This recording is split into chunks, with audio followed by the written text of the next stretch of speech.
When I was a freshman in high school, I had a run-in with the police. In fact, I still remember writing the narrative shortly after I was arrested. And I also remember telling college juniors my story in an interview to join student government. I believe what happened was an example of police brutality. The officer who arrested me had no grounds to use excessive force by putting his knee in my back while wrestling me to the ground. My story is the story of countless black and white people all across the nation, and I hope not only to capture their truth, but to also offer possible solutions for a future generation. The beginning, hopefully, will not be the end. You know, the injustice we've seen over the past week is not new. It's not the first time the police have been videotaped using excessive force. None of us can ever forget Rodney King. It's not the first time people die in police custody, and it isn't the first time that a grand jury has vetoed justice. Why are people walking around with their hands up saying, "I can't breathe"? Why are people saying, "Don't shoot"? Why are they proclaiming these things all over cities in America? It is because of a long train of abuses, not one particular case. People who want to argue over the nuance of one recent case in the news or another are free to do so, but no one can deny the unmistakable pattern between police and community, particularly black community, and men in that community. We can talk about Eric Gardner and Michael Brown, but what about Tamir Rice, 12 years old? What about Darren Hunt, who had a toy? What about Rodney King? And by the way, not only is this a long train of abuses, it goes back further even than the Kerner Commission report, which said our nation is moving toward two societies, one black, one white, separate and unequal. 50 years ago, we were dealing with this same issue, and it is on us today, and we must make a call to action to reverse this trend so that every American, all Americans, can feel that the government really is liberty and justice for all. Now, what do you believe the causes of police brutality in the country? Well, obviously, there's no one cause, right? Okay. There's a criminal system, there's a criminal justice system, Yeah. there's a racial system. Okay. There's not going to be any one cause, except I think you can generally say that justice system is directly related to areas. Now, do these areas include race and class? Well, sure. Okay. Well, Okay. Now, would you agree that we are living in the new Jim Crow? And what I mean by new Jim Crow is Michelle Alexander put out a book called The New Jim Crow, and she kind of outlines how people who go to jail, after they come out of jail, they have no rights. They aren't able to get a job. They're not able to vote. yeah, I'm familiar with your book. As a matter of fact, I have a book. Okay. And I have a pretty extensive. We are in a new Jim Crow. Okay. And the reason I don't think we're in a new Jim Crow is we don't have segregation and unequal treatment. Okay. We don't have racist laws. That's not to say that we don't have racist practices, but we don't have racist laws. Okay. So I think you need to have the explicit ideology and laws in order for it to... Okay.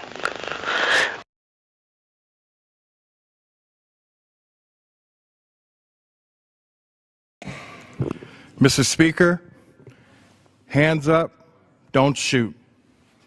The recent events in Ferguson have brought to light many of the problems that still exist in our nation. Racial divides, mistrust of the law enforcement, and a judicial system that disproportionately incarcerates black men. And the unfortunate way that we view one another, not as Americans, but as us versus them. I'm encouraged by President Obama's initiative that will help purchase body cameras for police departments.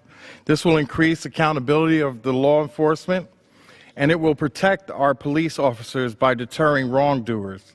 I am proud that the two cities in my district, Newark and Jersey City, are taking the lead to acquire cameras for their police officers, because members of the community deserve to feel law enforcement is protecting them and not out to get them.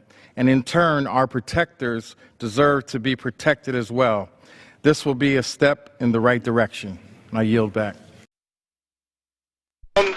So the first question is, why does it seem that whenever a young male of color gets shot by a police officer, the officer gets away scot-free? Because it's hard to, in a racist society, it's hard to convict cops of brutalizing blacks. Fundamentally, it's racism. Okay. Is there racism in police forces? At least you've got a sense of humor. That's nice. That's nice. Thank you. Where is there not racism? Okay. It's a racist society. Okay. Okay. What are your thoughts on George Zimmerman? Do you think he should have been convicted? Zimmerman? Yeah. Oh, that's a complicated case. We would have to we would have to go over that in some detail. But the chances are that the answer is yes. Okay. That he should have been convicted, not of murder, but of manslaughter. The black community, by insisting on the wrong charges, excessive charges, really defeats its own purposes. It really works against itself. They have to be balefully realistic and understand that it's hard to convict cops of anything in this society. I've done it, and I know how difficult it is. And if they have any kind of an argument, it's impossible.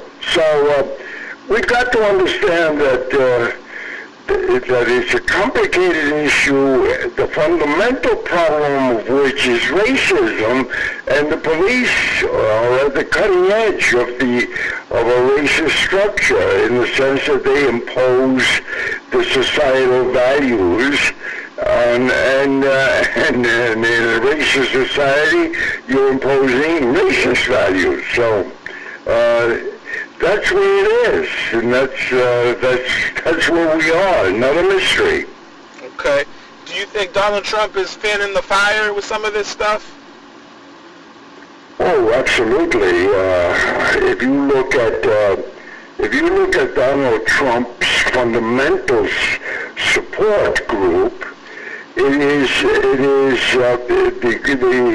the social and economic class just over the underclass. The underclass being impoverished blacks and Hispanics, mostly blacks. And it's the next blue-collar group, uneducated, often white, who wants to keep its foot firmly on the neck of the underclass. And that's who he represents. And it's visceral and emotional, and that's why he can't get elected president. How can communities have a better relationship with the police force? By confronting racism and really generating a serious debate about it. America has no interest in addressing the issue of race, and as long as it doesn't, we're not going to solve any of these problems. We went through 244 years of slavery, 100 years of Jim Crowism, shifted into segregation, and now incarceration. So we have shifted in our strategies of dealing with race, from slavery to Jim Crow to segregation to imprisonment, but the constant has been racism. And now, do you think with President Barack Obama in office, do you think, has it gotten better, has it gotten worse? Well, it's a very good question. He's doing a great job, and he's just hitting his stride, and the man is elegant and intelligent and capable, but he's black. Yes. And I think fundamentally that stirs up a visceral dislike that is just appalling, really. And how about your thoughts on murder, the epidemic in Chicago? People getting shot left and right, gangs popping up. Oh, Chicago I'm a genuine expert on because I worked with the People's Law Office on a number of cases in Chicago relating to police brutality. Worst department in America, without a doubt. Just absolutely appalling. On that subject, I'm a genuine expert. Okay. And now, how about the Second Amendment? What are your thoughts on the Second Amendment? So, do you need the right to harm bears? Yes. Every bear should have a gun. Okay.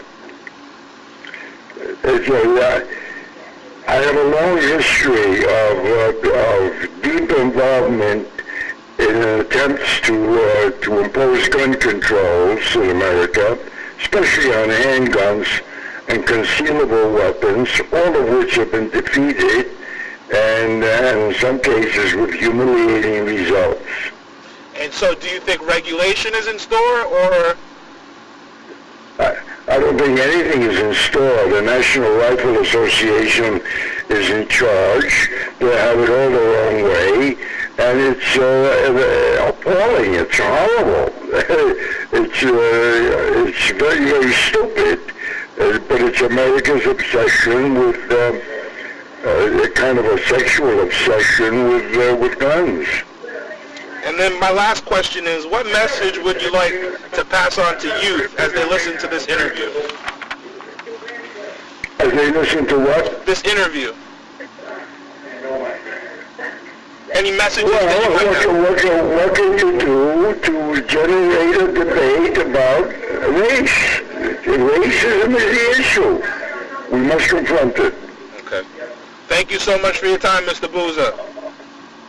Good to talk to you. Well, I Take continue care. to believe in Bye-bye. America and our capacity to rise to the occasion when faced with challenges. We've had challenges, particularly along race relations, from the inception of the Republic. But this is a serious problem, an epidemic of police violence that we've got to confront. And there are people all across America who understandably have lost a lot of faith or never had any faith in the ability of the criminal justice system to provide equal protection under the law. That's not just a phrase. Those aren't just words. That's the 14th Amendment of the United States Constitution. And so we've got some real work to do. It's going to require presidential leadership. It's going to require the Department of Justice to move forward, as they've indicated, with a full and fair investigation as to whether Eric Garner's civil rights have been violated, and it's going to require congressional action. And we've been saying, Bill, is that Congress can't run away from this problem. We've got to run toward this problem and be part of the solution. Given that, and the city is kind of interesting because we do it by district and then at large. So there are 7 districts in the city, and each district has a city councilor. So you go to your polling location, if you live in that district, you vote for that one person. And then there are 4 of us that represent the entire city, so we're called city councilors at large. I'm one of the 4. So that makes up 11. And the districts are called wards, so W-A-R-D. So the city has 7 wards.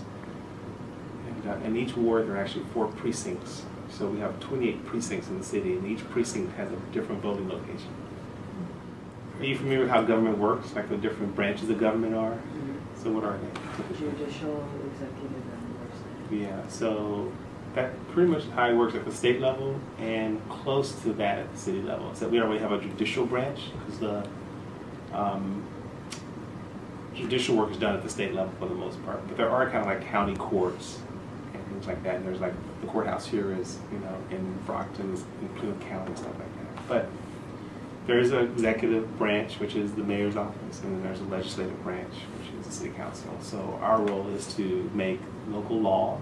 They're called ordinances.